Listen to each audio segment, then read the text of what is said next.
Have you ever walked into a house and instantly fallen in love with it? The kitchen is gorgeous, the backyard is perfect, the staging looks incredible, and before you know it, you've already started picturing where your couch is going to go, where the TV will sit, and what life would look like living there. But here's the problem. Some of the most beautiful homes on the market end up becoming some of the biggest financial mistakes buyers ever make. As a realtor here in Ontario, I've helped hundreds of buyers navigate the market, and over the years, I've noticed something interesting. There are certain types of homes that consistently create problems. Not small inconveniences. I'm talking about tens of thousands of dollars in unexpected repairs, insurance issues, financing challenges, and in some cases, homes that become incredibly difficult to resell. So in this video, I'm going to break down the exact type of homes I personally would be very cautious about buying in 2026. And trust me, number 7 is the mistake I see buyers make more than any other. Let's get into it. The first type of home I would approach with extreme caution is a flipped property. Now, before anyone gets upset, let me be clear. Not every flipped home is bad. There are some fantastic builders and contractors out there who do incredible work. But over the last several years, especially during the real estate boom, we saw a lot of investors jump into flipping houses. Many of them have had little construction experience. Many were focused on maximizing profits, and unfortunately, some corners were cut. The problem is that buyers naturally focus on what they can see. New flooring, fresh paint, modern kitchens, stylish bathrooms, new lighting fixtures, but the expensive problems are usually hidden behind the walls. I've seen homes with beautiful kitchens and outdated electrical systems, luxury bathrooms with aged plumbing, fresh drywall covering signs of previous water damage, and one of the biggest red flags I look for is poor cosmetic workmanship. If the paint lines are sloppy, the trim isn't installed properly, or the flooring transitions don't line up, what does that tell you about the work you can't see? If they rush the visible details, what happened behind the walls? That's why a thorough home inspection is absolutely critical when buying a flipped property. The second type of home I would think very carefully about is a property located in a flood-prone area. This has become a much bigger issue than it was even 5 years ago. Across Canada, we're seeing more extreme weather events, more flooding, more sewer backups, and more insurance claims. Insurance companies are paying close attention, and in some areas, homeowners are now facing higher premiums, reduced coverage, or additional exclusions. The scary part is that many buyers don't discover these risks until after they own the property. Before purchasing, you should ask questions like, has the basement ever flooded? Has there been a history of sewage backups? Is the property located near a conservation area or floodplain? What are the current insurance costs? And can you even obtain full coverage? Because a beautiful home quickly loses its appeal if you're dealing with water issues every spring. Now let's talk about older homes. And before everyone in Oakville, Burlington, Hamilton, and Toronto starts typing in the comments, I want to be clear. I love character homes. I really do. The architecture, the craftsmanship, the mature trees, and the established neighborhoods are hard to beat. But charm can be expensive, very expensive. Many older homes still contain outdated electrical systems. Some have galvanized plumbing.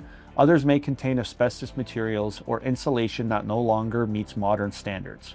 You may consider foundation issues, moisture concerns, or renovations completed decades ago that wouldn't pass today's building code. One of the biggest surprises buyers face is energy efficiency. Many older homes cost substantially more to heat and cool than newer construction, and with utility costs continue to rise, that's something buyers need to budget for.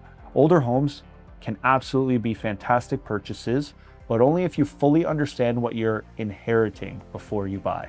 Next on the list are homes with major structural concerns. This one sounds obvious, but you'd be surprised how often buyers overlook serious warning signs because they've fallen in love with everything else about the property. Large foundation cracks, uneven floors, sagging ceilings, doors that don't close properly, water intrusion.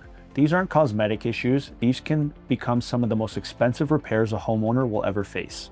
In today's market, some buyers still convince themselves they're getting a deal because the home is priced lower than similar properties nearby. But in many cases, the cheapest house becomes the most expensive house after repairs are factored in. If a home inspector or structural engineer raises concerns, take those concerns seriously. Saving a few $1,000s on the purchase price is never worth risking six-figure repair bills later. The fifth type of property I would be extremely careful with is a condo that has financial issues within the condominium corporation. This is a huge topic in 2026.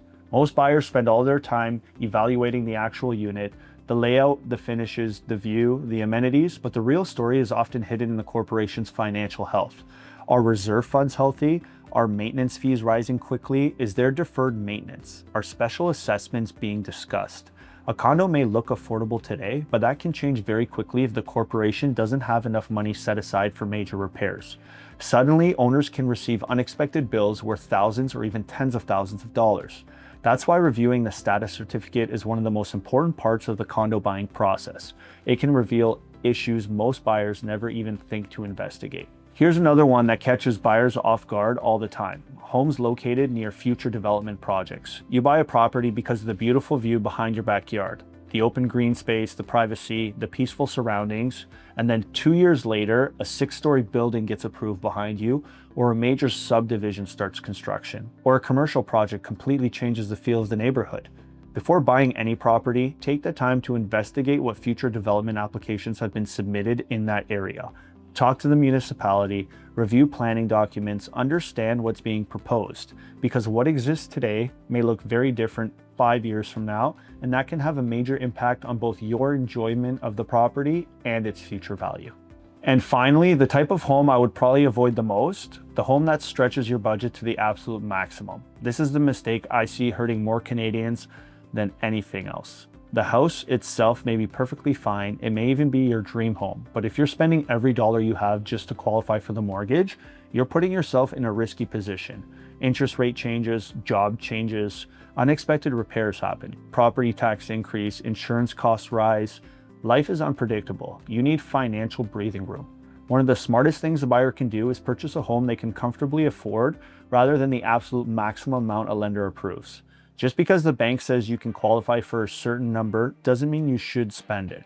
Financial flexibility creates options, and options create peace of mind. At the end of the day, every home has flaws. There is no such thing as a perfect property. The goal isn't to find perfection, the goal is to avoid the costly mistakes that can impact your finances, your lifestyle, and your future plans for years to come. If you're thinking about buying a home anywhere in Ontario and want help identifying potential red flags before making an offer, feel free to reach out anytime.